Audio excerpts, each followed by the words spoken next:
Welcome to my channel Bagish education. Bagish sir উচ্চ মাধ্যমিক স্কুলের শিক্ষক। দীর্ঘদিন ধরে আমি তোমাদের অসংখ্য ছাত্রছাত্রীকে বোর্ডে র্যাঙ্ক করিয়েছি, তোমরাও করবে। কিন্তু আজকে তোমাদের মাধ্যমিক যারা ইতিহাসের ছাত্রছাত্রী আছো, যারা ইতিহাসকে প্রচণ্ড পরিমাণে ভয় পাও, তাদের জন্য কিন্তু আজকের এই ক্লাসটি অত্যন্ত গুরুত্বপূর্ণ হতে চলেছে। তাই আমি প্রত্যেকটি ছাত্রছাত্রীকে বলবো, অল্প সময় হলো, এটা খুব কম সময়ের মধ্যে আমি তোমাদের ইতিহাসের যে হেডমাস্টারদের সাজেশনটি আছে বাংলা এবং ভূগোল দিয়ে দিচ্ছি। আজকের ইতিহাসের ওয়েস্ট বেঙ্গল যে সাজেশনটি আছে সেটি তোমাদের কাছে শেয়ার করব। তোমরা অবশ্যই কিন্তু এর মধ্যে কোনগুলো গুরুত্বপূর্ণ প্রশ্ন সেগুলোও কিন্তু আমি বলে দেবো। চলো, শুধু একটাই কথা বলি, যদি এখনও কেউ আমার চ্যানেলের সদস্য না হয়ে থাকো, অবশ্যই চ্যানেলটিকে সাবস্ক্রাইব, লাইক এবং বন্ধুদের মধ্যে শেয়ারে ঝড় তুলে দাও। আর যারা আমার চ্যানেলের সদস্য হয়ে আছো তাদেরকে অবশ্যই মোস্ট ওয়েলকাম। চলো, ইতিহাসের যে লাস্ট মিনিট যে ওই হেডমাস্টারদের যে সাজেশনটি আছে সেটি তোমাদের মধ্যে শেয়ার করি।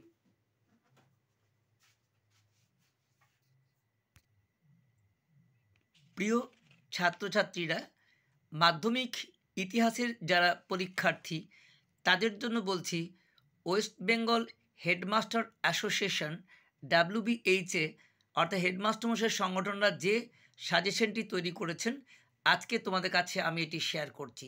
অধ্যায়ভিত্তিক সাজেশন দেখো, একদম 1 নাম্বার থেকে বড় প্রশ্ন পর্যন্ত। প্রথম অধ্যায় এখান থেকে দেখো তোমাদের বড় প্রশ্ন থাকে না, তাই এখান থেকে কোন কোন প্রশ্ন গুরুত্বপূর্ণ একটু দেখে নাও। প্রথমেই তোমাদের যে অধ্যায়টির নাম জানো নিশ্চয়ই, এর নাম হচ্ছে ইতিহাসের ধারণা। প্রশ্নগুলো তোমাদের বলে দিচ্ছি এবং অবশ্যই তোমরা কিন্তু যদি কোনো প্রশ্ন না জানা থাকে তোমরা অবশ্যই কিন্তু শেয়ার করবে বা কমেন্টে জানিও কিন্তু। যাই হোক, নতুন সামাজিক ইতিহাস বলা হয়েছে কাদের? ভারতীয় চলচ্চিত্রের জন্য কাকে বলা হয়? অপশন দেখে নাও। সংস্কৃতির শহর কাকে বলা হয়? 4 নম্বর নারী দিবস কবে পালিত হয়? 5 নম্বর ইন্দিরা গান্ধীকে নেহেরু চিঠির সংখ্যা কত? এই 5টি MCQ খুব গুরুত্বপূর্ণ। তারপরে বিবৃতি দেখো, এখানে যেটা আছে 1950 খ্রিস্টাব্দে ফুটবল বিশ্বকাপে ভারত পৌঁছতে পারিনি কেন? এই ব্যাখ্যার মধ্যে কোনটি হবে? তারপরে দেখো, নারীকে বলা হয় অর্ধেক আকাশ, কেন বলা হয়? 3 নম্বর বিবৃতি 1870 দশককে বাংলা বঙ্গদর্শনের যুগ বলা হয় কেন? এই 3টি গুরুত্বপূর্ণ। ঠিক ভুলের মধ্যে যে প্রশ্নগুলি আছে, অ্যানাল পত্রিকা গোষ্ঠীর উদ্ভব হয় ফ্রান্সে। পৃথিবীর সর্বাপেক্ষা প্রাচীন খেলা মানাকালা। উদয়শঙ্কর নামটি ভারতীয় চিত্রশিল্পের সঙ্গে সম্পর্কযুক্ত। প্রতি সোমবার প্রকাশিত হতে বলে পত্রিকাটির নাম রাখা হতো সোমপ্রকাশ। এই 4টি প্রশ্ন খুবই গুরুত্বপূর্ণ। তারপরে দেখো তোমাদের SAQ টাইপের যে প্রশ্ন, এক কথায় নতুন সামাজিক ইতিহাস চর্চার সূচনা হয় কখন? দ্বিতীয় প্রশ্ন, ভারতের নিম্নবর্গীয় ইতিহাস চর্চা জনক কাকে বলা হয়? 22 ইয়ার্স অফ ফ্রিডম কার লেখা? 4 নম্বর, বিশ্ব সিনেমার জনক কাদের বলা হয়? 5 নম্বর, গ্রিন ইম্পেরিয়ালিজম গ্রন্থের লেখককে? 6 নম্বর, ছৌ কোন রাজ্যের জনপ্রিয় নাচ? 7 নম্বর, কোন পত্রিকায় সর্বপ্রথম বন্দে মাতরম সঙ্গীতটি প্রকাশিত হয়? 8 নম্বর, সাইলেন্ট স্প্রিং এর লেখককে? 9 নম্বর, নারী দশক বলা হয় কোন সময়কে? 10 নম্বর, রাজতরঙ্গিনী গ্রন্থ থেকে কোথাকার ইতিহাস জানা যায়? 2 নম্বরের ক্ষেত্রে তোমার 6টি প্রশ্ন গুরুত্বপূর্ণ। দেখো, নতুন সামাজিক ইতিহাস বলতে কী বোঝো? পরিবেশের ইতিহাসে গুরুত্ব কী? 3 নম্বর, বর্তমান পরিবেশ ধ্বংসের 2টি কারণ? 4 নম্বর, আঞ্চলিক ইতিহাস চর্চা গুরুত্বপূর্ণ কেন? 5 নম্বর, কোন সময়কে বঙ্গদর্শন যুগ বলা হয়? আর 6 নম্বর হচ্ছে নীল বিদ্রোহের সোমপ্রকাশ পত্রিকার অবদান। 2 নম্বরে এই 6টি প্রশ্ন গুরুত্বপূর্ণ। তারপর দেখো 4 নম্বর যে প্রশ্নগুলো আছে, মোট 5টি প্রশ্ন। নতুন সামাজিক ইতিহাস চর্চার বৈশিষ্ট্য, খেলাধুলার ইতিহাস চর্চা গুরুত্ব, খেলাধুলার ইতিহাস চর্চাকে ইতিহাসটা অঙ্গীভূত করা হয়েছে কেন? একই উত্তর। 3 নম্বর, নারী ইতিহাসের টিকা। 4 নম্বর, 70 বৎসর বা জীবনঝরা পাতা বা জীবন স্মৃতি থেকে সমকালীন বাংলা কোন কথা জানা যায়? একই উত্তর। আর 5 নম্বর, 19 শতকে বাংলার শিক্ষা সংস্কৃতি রাজনৈতিক ক্ষেত্রে বঙ্গদর্শন পত্রিকার তাৎপর্য। এই 5টি প্রশ্ন প্রথম অধ্যায়তে গুরুত্বপূর্ণ। আর এখানে 1, 2, 3, 4 বলে দিলাম, এইখান থেকে কিন্তু 8 নম্বর প্রশ্ন থাকবে না।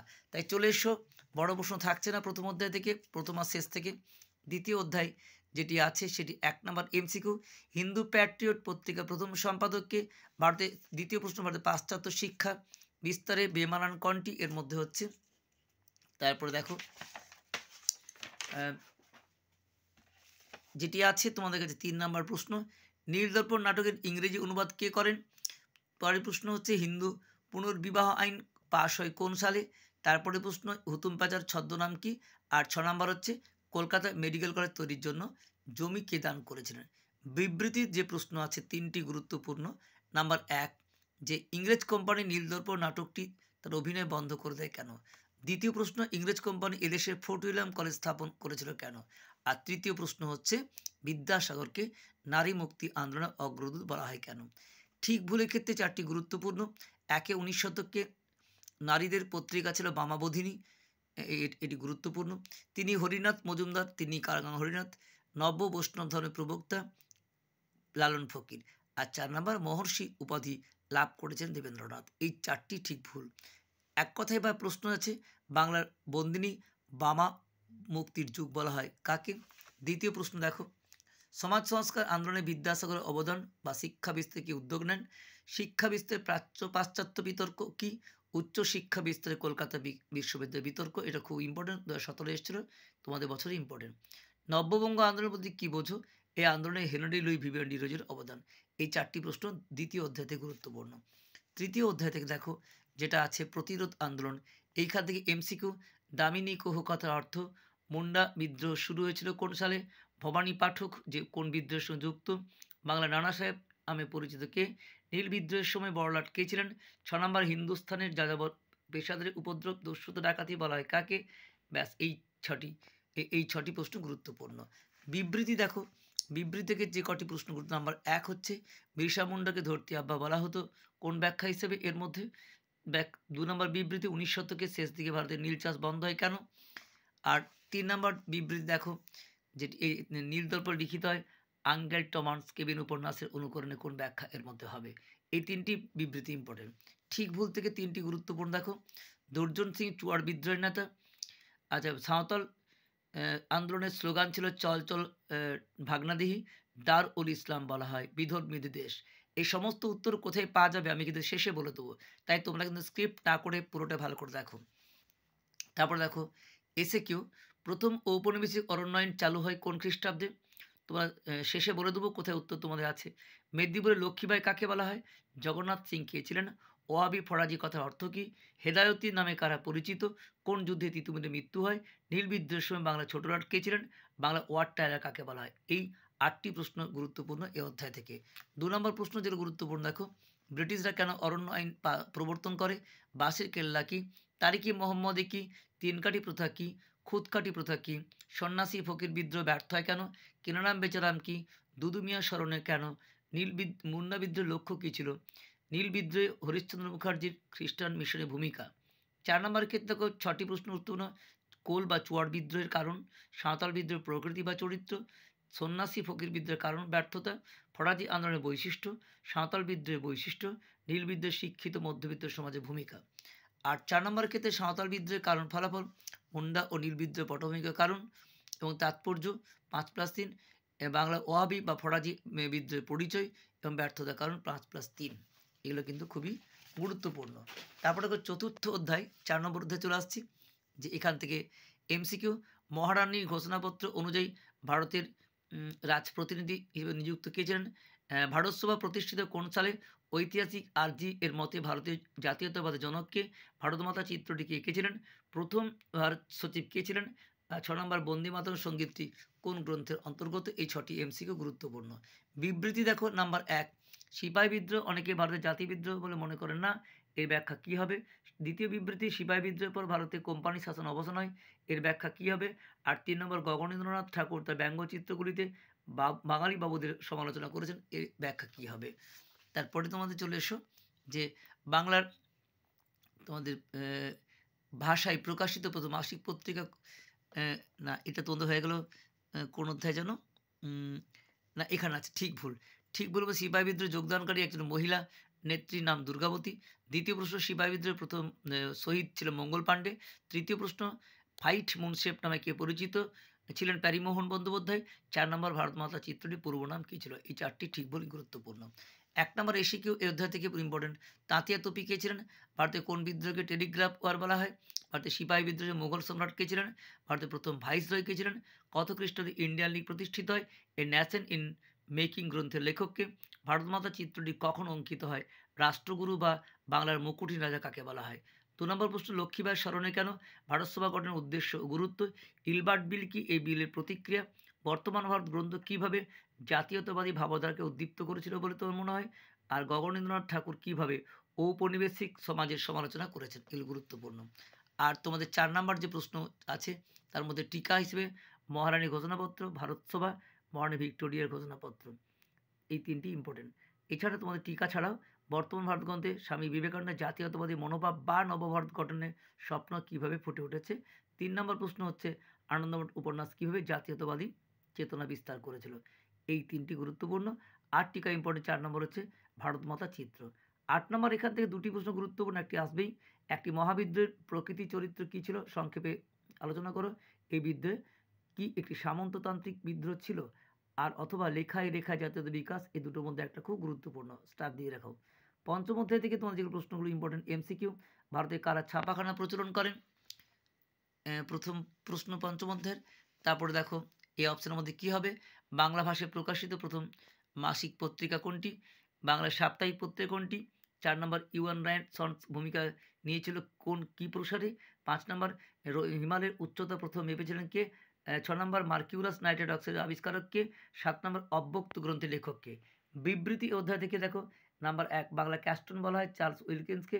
দ্বিতীয় বিবৃতি ডক্টর মহেন্দ্রনাথ সরকার জাতীয় বিজ্ঞান চর্চার জনক ছিলেন। তৃতীয় প্রশ্ন ১৯০৬ খ্রিস্টাব্দে জাতীয় শিক্ষা পরিষদ গঠিত হয়। ঠিক না ভুলের মধ্যে একটা ইম্পর্টেন্ট নাম্বার ১ ১৭৭৭ খ্রিস্টাব্দে জেমস ওয়াস্ট হিগি কলকাতায় প্রথম ছাপাখানা তৈরি করেছিল। আচ্ছা, আইএসটি বা ইন্ডিয়ান স্ট্যাটিস্টিক্যাল এর প্রতিষ্ঠাতা প্রশান্ত চন্দ্র মহলানবিশ। প্রথম ভারতীয় ইঞ্জিনিয়ার বলা হয় গোলকচন্দ্রকে। আর কালাজ্বরে ওষুধ আবিষ্কার করেন উপেন্দ্রনাথ। এই ৪টি ঠিক না ভুল। তারপরে দেখো এক কথায় প্রশ্ন হচ্ছে ভারতের প্রথম সংবাদপত্র কোনটি?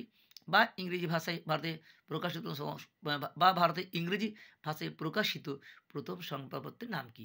দেখো দ্বিতীয় প্রশ্ন আছে বাংলা গুটেনবার্গ বা বাংলা মুদ্রণ শিল্পের জনক কাকে বলা হয়? তৃতীয় প্রশ্ন রামনাথ বসু কে ছিলেন? ৪ নম্বর ভারতে কোথায় প্রথম ইঞ্জিনিয়ারিং কলেজ প্রতিষ্ঠিত হয়?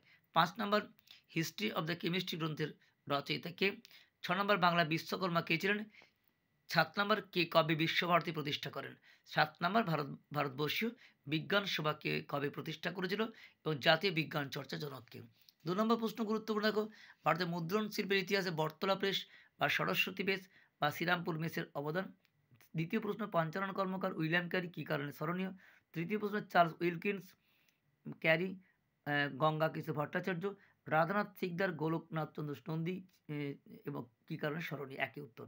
আর আইসিএসের উদ্দেশ্য বা ভূমিকা ৫ নম্বর বসু বিজ্ঞান মন্দির প্রতিষ্ঠার তোমার উদ্দেশ্য কী ছিল? ৬ নম্বর বিটিআই প্রতিষ্ঠার উদ্দেশ্য বা গুরুত্ব। আর ৭ নম্বর শ্রীনিকেতন বা শান্তিনিকেতন বা বিশ্বভারতী প্রতিষ্ঠার উদ্দেশ্য। এই ৭টি প্রশ্ন ২ নম্বর গুরুত্বপূর্ণ। ৪ নম্বর গুরুত্বপূর্ণ ৪টি প্রশ্ন। ১ নম্বর দেখো ইউএন রায়। দ্বিতীয় প্রশ্ন বাংলা ছাপাখানা অগাস্টা ধিকি বা গঙ্গা কিশোর ভট্টাচার্য, চার্লস উইলকিন্স, শ্রীরামপুর প্রেসের অবদান গুরুত্বপূর্ণ। ৩ নম্বর সিট থেকে বাংলার ১৯ শতকে প্রফুল্লচন্দ্র বা জগদীশচন্দ্র বা বসু বিজ্ঞান এর গুরুত্বপূর্ণ। ৪ নম্বর ক্ষেত্রে বিটিআই জাতীয় শিক্ষা পরিষদ ডক্টর মহেন্দ্রলাল, এই টিকাগুলো ইম্পর্টেন্ট। এবার ৮ নম্বর ক্ষেত্রে দেখে নাও ৩টি প্রশ্ন। ফার্স্ট কোশ্চেন ১৯ শতকে ছাপাখানা বিকাশ সম্পর্কে আলোচনা করো। কারিগরি শিক্ষার বিকাশে সংক্ষেপে লিখো। ১৯ শতকে বিজ্ঞান শিক্ষার বিকাশ। এই ৩টি কিন্তু গুরুত্বপূর্ণ। তোমাদের এই অধ্যায়টি পঞ্চম অধ্যায় শেষ হলো। আসছি এবারে ষষ্ঠ অধ্যায়। ষষ্ঠ অধ্যায় থেকে দেখে নাও পরপর অধ্যায়ভিত্তিক পূর্ণাঙ্গ সাজেশন। একদম একা আন্দোলন ঘটেছিল কোন কালে? তারপরে নিজ খামারে ধান তোলো কোন আন্দোলনের সাথে যুক্ত? তৃতীয় প্রশ্ন অল ইন্ডিয়া ইউনিয়ন কংগ্রেসের প্রথম সভাপতি। ৪ নম্বর হচ্ছে মিরাট ষড়যন্ত্র মামলার গ্রেপ্তারের সংখ্যা। এই ৪টি কিন্তু ১ নম্বর গুরুত্বপূর্ণ এই ষষ্ঠ অধ্যায় থেকে। এইখান থেকে তোমাদের বিবৃতির যে প্রশ্নগুলি ইম্পর্টেন্ট। আমরা একা আন্দোলন উত্তরপ্রদেশের কোন ব্যাখ্যা হবে? নাম্বার ২ দেখো ভারতীয় কমিউনিস্ট পার্টি দ্বিজ বলা হয় কেন? তৃতীয় প্রশ্ন হচ্ছে ১৯৩০ দশকে শ্রমিক আন্দোলন দুর্বল হয়েছিল কেন? এই ৩টি ইম্পর্টেন্ট। ঠিক না ভুল দেখো ভারতের সাম্যবাদী আন্দোলনের জনক ছিলেন নরেন্দ্রনাথ ভট্টাচার্য ওরফে এম.এন. রায়। তারপরে দেখো ব্রিটিশ ফিলিপস পার্চের একজন ইংরেজ বামপন্থী নেতা, তিনি কানপুর ষড়যন্ত্র মামলার দোষী সাব্যস্ত হন। সুভাষচন্দ্র বসু একজন কংগ্রেসী বামপন্থী নেতা। এই 4টি গুরুত্বপূর্ণ।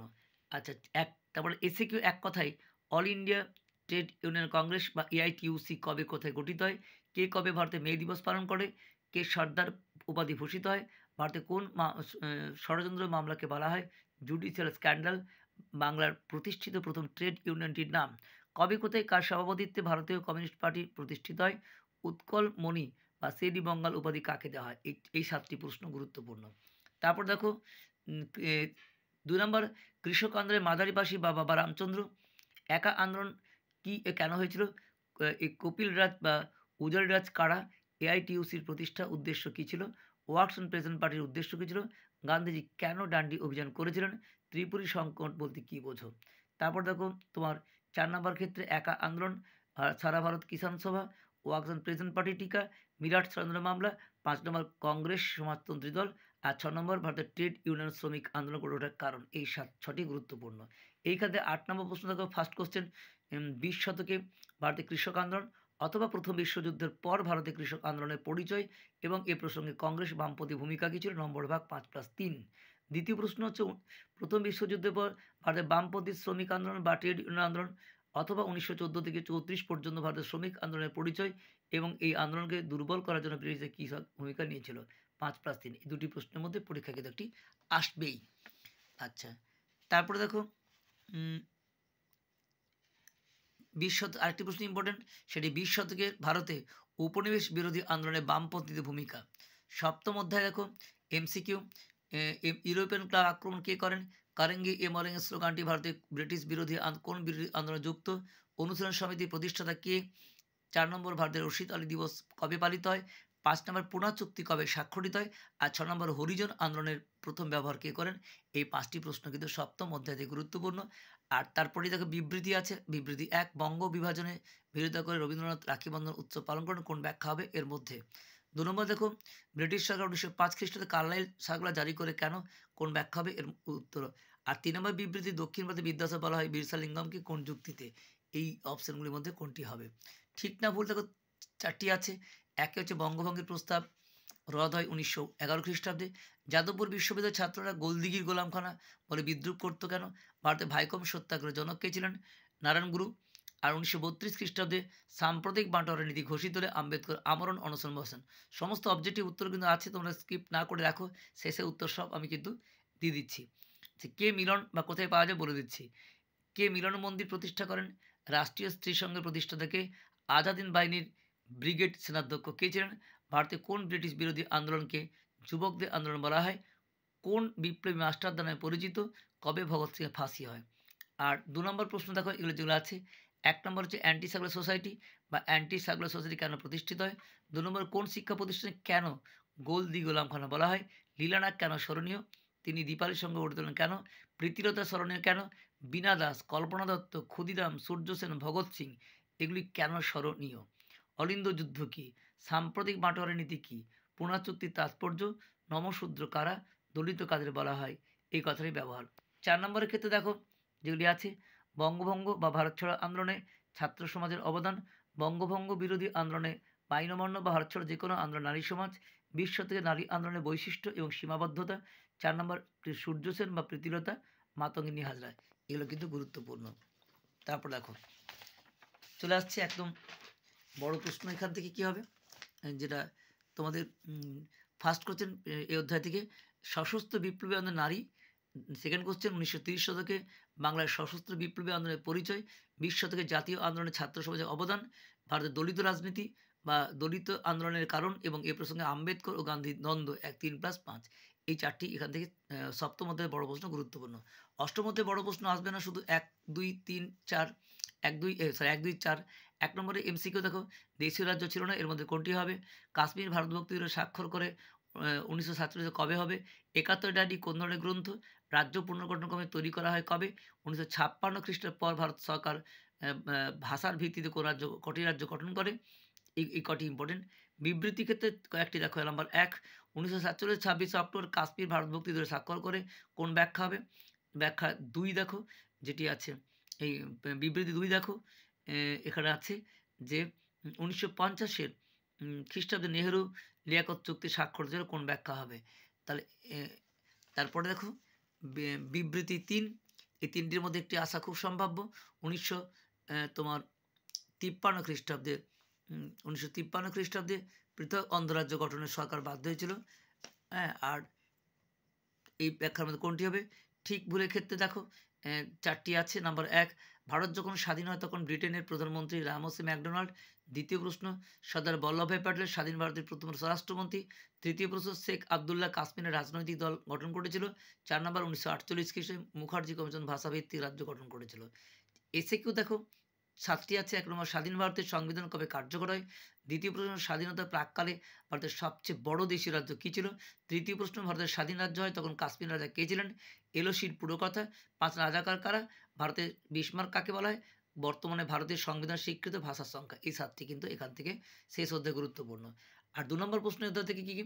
1 নম্বর, দেশীয় রাজ্য হলে ভারতভক্তি দলিল বলতে কী বোঝো? 1950 খ্রিস্টাব্দে নেহেরু লেখক চুক্তি স্বাক্ষরিত হয় কেন? পেপসু কি? দর কমিশন কেন গঠিত হয়? ভিপিজি কমিটি কি? অপারেশন পোলো কি? স্মৃতিকথা কি? কীভাবে উদ্বাস্তু সমস্যার ইতিহাস রচনা উপাদান ব্যবহার করা হয়? পত্তিসি নামক কে ছিলেন বা কেন স্মরণীয়? সরকারি ভাষা আইন কি? পুনর্বাসন যুগ বলা হয়। এই 10টি প্রশ্ন কিন্তু শেষ অধ্যায় থেকে 2 নম্বর ইম্পর্টেন্ট।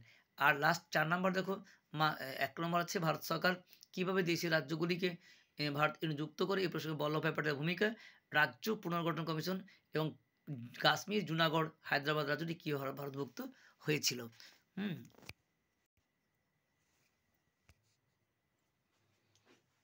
তাহলে প্রিয় ছাত্রছাত্রীরা, আজকে মাধ্যমিক ইতিহাসের পূর্ণাঙ্গ সাজেশন একদম প্রথম অধ্যায় থেকে শেষ অধ্যায়, প্রথম থেকে অষ্টম অধ্যায় পর্যন্ত 1 নম্বরের, 2 নম্বরের, 4 নম্বরের, 8 নম্বরে কী কী প্রশ্ন আছে, হেডমাস্টারদের যে সাজেশনটি তোমাদের কাছে সার্ভ করা হলো, এর উত্তর যদি পেতে হয় তোমরা অবশ্যই দেবে। এই WBH এর শেষে দেওয়া আছে, কিংবা আমাদের বাগিশ এডুকেশন চ্যানেলের মধ্যে তোমরা অন্তর্ভুক্ত হয়, তোমাদের সমস্ত উত্তর কিন্তু এর মধ্যে পেয়ে যাবে। যাই হোক, তোমরা কিন্তু এগুলো ভালো করে করো। এগুলো কিন্তু করলে তোমরা অবশ্যই কমন পাবে। আজকের পূর্ণাঙ্গ সাজেশন দেওয়া হলো। তোমরা বেস্ট অফ লাক, তোমাদের প্রত্যেকের পরীক্ষা ভালো হোক। দেখা হচ্ছে তোমাদের নেক্সট ভিডিওতে। এই পর্যন্ত তোমাদের সকলে কিন্তু আমাদের চ্যানেলের সঙ্গে থাকো। এখনও যারা সদস্য হয়নি, শেষ কথা বলে যেতে চাই, অবশ্যই তোমরা কিন্তু চ্যানেলকে সাবস্ক্রাইব, লাইক এবং শেয়ার করো এবং আমাদের সঙ্গে থেকো, এবং পুরোটাই কিন্তু তোমরা থাকো। পরীক্ষার আগে তোমাদের লাস্ট মিনিট সাজেশন আমি অবশ্যই দেবো।